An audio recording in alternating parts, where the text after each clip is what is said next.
Sa balita naman sa labas ng bansa, hindi bababa sa 5 sugatan matapos mawala ng kontrol ang isang truck sa Lima, Peru.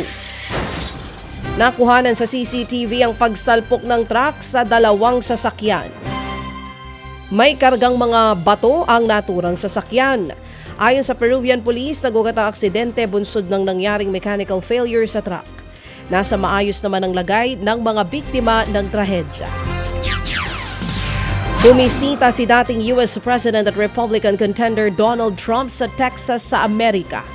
Sa gitna ng pagbisitang yan, nagawa rin pansinin ni Trump ang mga migranteng nasa border ng Mexico. Matatanda ang patuloy ang ginagawang kampanya ni US President Joe Biden at Trump sa US-Mexico border bunsod ng patuloy na pagdami ng immigrants sa rehiyon.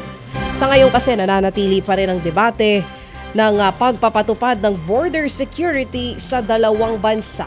Sa huling tala, umabot na sa 250,000 iligal na migrante ang nakapasok sa Estados Unidos noong December 2023.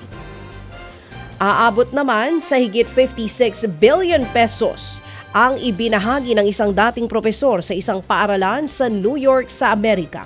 Kinilalang naturang dating propesor na si Dr. Ruth Gottesman. Ayon sa ulat, galing ang bilyong-bilyong piso mula sa kanyang yumaong asawa na si David Gottesman na isang Wall Street financer.